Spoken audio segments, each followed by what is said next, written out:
കേരളത്തിലെ private dental കോളേജുകളിൽ BDS സീറ്റിന് ട്രൈ ചെയ്യുന്ന വിദ്യാർത്ഥികൾ എപ്പോഴും ആലോചിക്കുന്നൊരു കാര്യമായിരിക്കും ഏതൊക്കെ കോളേജിൽ പോകണം, ഏതൊക്കെയാണ് നല്ല കോളേജുകൾ, ഏതൊക്കെയാണ് ഒഴിവാക്കേണ്ട കോളേജുകൾ. അതേപ്പറ്റിയുള്ള കുറച്ചൊരു ഐഡിയ ആണ് നിങ്ങൾക്ക് തരാൻ പോകുന്നത്. അതെ, ഓരോരുത്തരുടെ സ്കോർ അനുസരിച്ചാണ് ആഡ് ചെയ്യേണ്ട കോളേജ് ഒഴിവാക്കേണ്ട കോളേജൊക്കെ വരുന്നത്. ഇപ്പോൾ ജസ്റ്റ് ക്വാളിഫൈഡ് ആണ്, അവർക്ക് മെറിറ്റ് ഫീസിൽ കൂടുതൽ കൊടുക്കാൻ NRI കോട്ടയൊന്നും അഫോർഡ് ചെയ്യാൻ പറ്റാത്ത സ്റ്റുഡൻറ്റിനെ സംബന്ധിച്ച് ഒരു കോളേജ് ഒഴിവാക്കണമെന്നുള്ള പറയില്ല. എവിടെയെങ്കിലും ഒരു സീറ്റ് അക്വയർ ചെയ്യുക എന്നുള്ളതാണ് പ്രധാനപ്പെട്ട കാര്യം. അത് കേരളത്തിൽ എല്ലാ കാറ്റഗറിയിലുള്ള കോളേജുകളുണ്ട്. ആക്ച്വലി പേഷ്യൻസ് തീരെ കുറവുള്ളതുണ്ട്. അതായത് 50 അല്ല 60 പേഷ്യൻസിന് താഴെ വരുന്ന കോളേജുകളുണ്ട്. ഒരു 400 to 500 OP വരെ ഉള്ള കോളേജുകളുണ്ട് കേരളത്തിലുണ്ട്. അതെ, അതുപോലെ തന്നെ ഫാക്കൽറ്റീസിൻ്റെ കാര്യമാണെങ്കിലും ടീച്ചിങ് നല്ല രീതിയിൽ ഹയർ ലെവലിൽ കീപ്പ് ചെയ്യുന്ന കോളേജുകളുണ്ട്.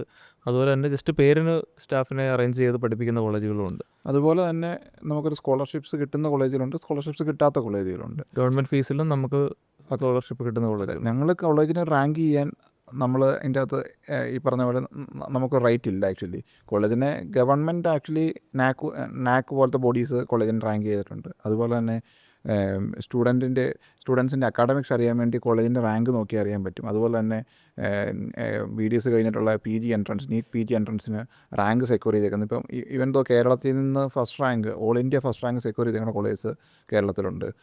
അങ്ങനെ അതാണ് അക്കാഡമിക് സെക്ഷനിലൊരു റാങ്കിങ്ങിനുള്ള പോസിബിലിറ്റി ഉള്ളത്. നമ്മളെപ്പോഴും ആ കോളേജിൻ്റെ മാനേജ്മെൻറ്റിനെ ഒന്ന് വാച്ച് ചെയ്യണം. അതെങ്ങനെയുള്ളതാണ്, ഫിനാൻഷ്യലി സ്റ്റേബിൾ ആയിട്ടുള്ളൊരു മാനേജ്മെൻ്റ് ആണെങ്കിൽ മാത്രമാണ് ആ കോളേജ് നല്ല രീതിയിൽ ഫംഗ്ഷൻ ചെയ്ത് പോകുള്ളൂ, അല്ലേ? അതെ, ഇപ്പോൾ അക്കാഡമിക്സ് ആയിക്കോട്ടെ, എക്സ്ട്രാ കരിക്കുലർ ആക്ടിവിറ്റീസ് ആയിക്കോട്ടെ, എന്തോ ആയിക്കോട്ടെ, നല്ലൊരു സ്റ്റുഡൻറ്റ് ഫ്രണ്ട്ലി ആയിട്ടുള്ള മാനേജ്മെൻ്റ് ആണെങ്കിൽ മാത്രമാണ് ആ കോളേജ് നല്ല ലെവൽ കീപ്പ് ചെയ്ത് പോകുള്ളൂ. ഡോക്ടർ പറഞ്ഞ പോലെ സ്റ്റുഡൻറ്റ് ഫ്രണ്ട്ലി ആണ് ആദ്യം വേണ്ടത്. ഫിനാൻഷ്യൽസ് കറക്റ്റ് ആയിരിക്കണം. ഫിനാൻഷ്യൽസ് തീർത്തും മോശമുള്ള കോളേജ് ഉണ്ട്, 1 or 2 ഉണ്ട് കേരളത്തിൽ. അതെ, പ്രത്യേകിച്ച് നമ്മുടെ സൗത്ത് കേരള സൈഡിലോട്ടൊക്കെ പോകുമ്പോൾ കുറേ ഉണ്ട്. അതെ, അപ്പോൾ എന്തുവാട്ടെ ഇപ്പോൾ അങ്ങനെയുള്ള കോളേജ് എന്താണെന്ന് വെച്ചാൽ ഈ പറഞ്ഞ ഫിനാൻഷ്യൽസ് മോശമാകുന്നതനുസരിച്ച് അവരുടെ ആദ്യം അത് അക്കാഡമിക് ക്വാളിറ്റിയിൽ ബാധിക്കും.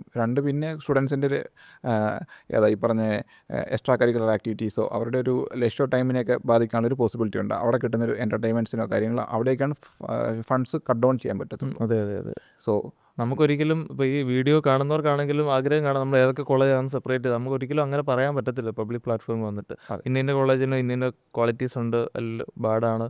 നിങ്ങൾ ആക്ച്വലി ഇൻഡിവിജ്വലി നമ്മളെ കോൺടാക്ട് ചെയ്ത് കഴിഞ്ഞാൽ നമുക്ക് ഏറ്റവും ബുദ്ധിമുട്ട് തോന്നുന്നത് ഒത്തിരി ഹയർ മാർക്ക് നല്ല കോളേജ് കിട്ടാൻ ഒത്തിരി പോസിബിലിറ്റി ഉള്ള കുട്ടികൾ ഫുൾ ഫീസിൽ ഇതുപോലത്തെ കോളേജിൽ പോയിട്ട് ആക്ച്വലി പഠിക്കുന്ന സ്റ്റുഡൻസ് ഉണ്ട്.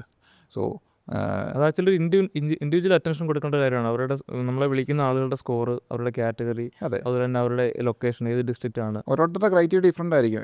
എനിക്ക് എൻ്റെ വീടിൻ്റെ അടുത്ത് ഒരു 300+ OP ഉള്ള ഒരു ബെസ്റ്റ് കോളേജിൽ പഠിക്കണം. വീടിനടുത്ത് പ്രയോറിറ്റി ഉള്ളവരുണ്ടാവും.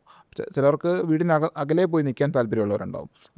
അത് ഡിപ്പെൻസ് ആണ് ഓരോരുത്തരുടെ individual case to case doctor പറഞ്ഞ പോലെ എടുത്ത് വർക്കൗട്ട് ചെയ്താൽ മാത്രമാണ് നമ്മുടെ പല ക്രൈറ്റീരിയാസ് ഉണ്ട്. അതിൽ മാക്സിമം മാച്ച് ആവുന്ന ഒരു കോളേജ് ഉറപ്പായിട്ടും എല്ലാവർക്കും കിട്ടും. തീർച്ചയായിട്ടും. പിന്നെ ഫിനാൻഷ്യലി ബുദ്ധിമുട്ടുന്ന സ്റ്റുഡൻസ് ഉണ്ടാവും. സ്കോളർഷിപ്സ് വരുന്ന കോളേജസ് ഉണ്ട്. അതൊരു SC ST OEC കാർക്ക് എൻറ്റയർലി ഫ്രീ കൊടുക്കുന്ന കോളേജ് ഉണ്ട്. ഈ പറഞ്ഞ പോലെ ചെറിയ പേയ്മെൻറ്റ്സ് ഒക്കെ കളക്ട് ചെയ്യുന്ന കോളേജ് ഉണ്ട്. സോ ഈ പറഞ്ഞ ഏറ്റവും മാക്സിമം നിങ്ങളെ സംബന്ധിച്ച് നിങ്ങൾക്ക് ഏറ്റവും ആപ്റ്റാവുന്ന കോളേജ് അതെങ്ങനെ ചൂസ് ചെയ്യാം.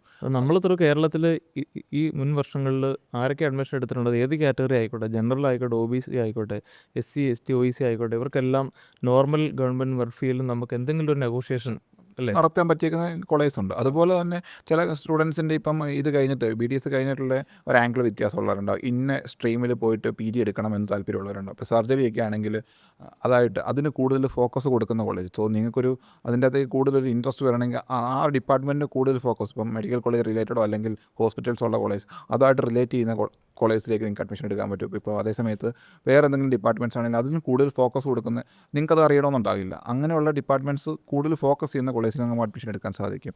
സോ അത് individual case to case different ആണ്. ഏത് കോളേജ് ബെറ്റർ ആണെന്നുള്ള കാര്യത്തിൽ ഓരോരുത്തരുടെ ഒപ്പീനിയൻ പോലെ ഇരിക്കും. ആക്ച്വലി അത് ഈ പറഞ്ഞ അതിൻ്റെ അകത്ത് ഇങ്ങനത്തെ ഏത് കേസിലാണെങ്കിൽ ഞങ്ങൾക്ക് നിങ്ങളെ ഹെൽപ്പ് ചെയ്യാൻ പറ്റിയേക്കും. എന്തെങ്കിലും ഇതായിട്ട് ഡൗട്ട്സ് ഉണ്ടെങ്കിൽ ഞങ്ങളെ കോൺടാക്റ്റ് ചെയ്യാം. Feel free to contact us. Thank U.